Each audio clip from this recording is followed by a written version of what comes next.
Have you ever pondered the mystery and significance of the 10 plagues of Egypt? These events, as recorded in the Bible, are as fascinating as they are thought-provoking. So why did God send them? Let's delve into the historical and spiritual depths of these 10 plagues. The first plague turned the Nile River into blood. Imagine the life-giving river, the very backbone of Egyptian civilization, transforming into a flowing scarlet nightmare. This was a clear message to the Egyptians, a stark contrast to their everyday experience of the Nile as a source of sustenance.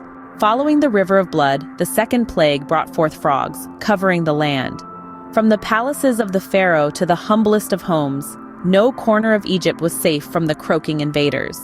This plague was a challenge to the Egyptian goddess Heket, often depicted as a woman with a frog's head. Then came the third plague, gnats or lice, swarming the people and animals.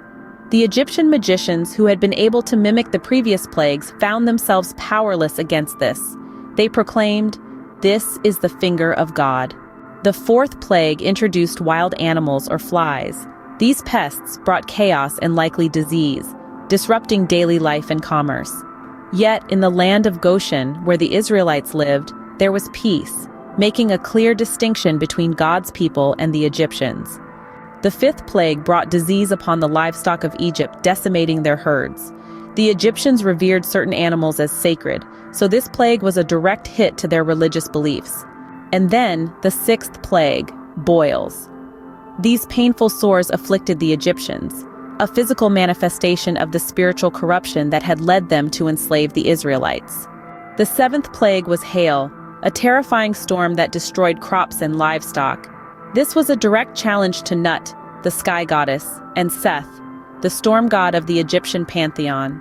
The eighth plague took the form of locusts, devouring what was left of the Egyptian crops after the hail. This plague was a clear demonstration of God's control over nature and his ability to bring ruin or prosperity. With the ninth plague, darkness fell over Egypt for 3 days.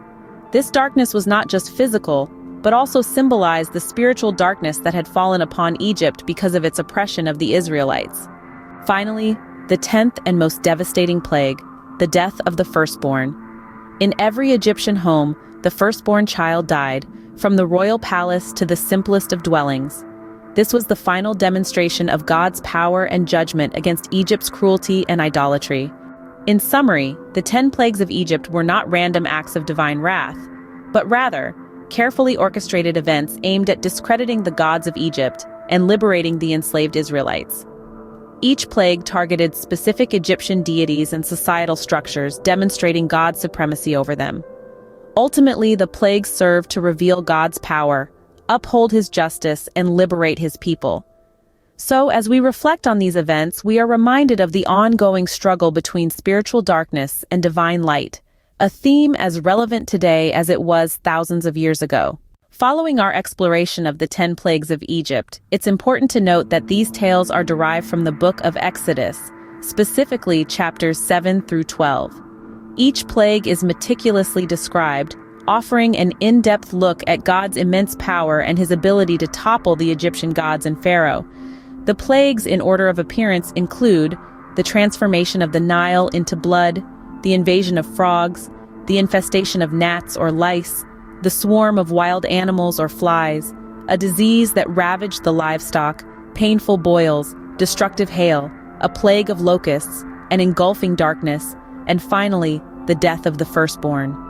These chapters in Exodus provide a comprehensive account of each plague, shedding light on their significance in the larger narrative of liberation and divine justice.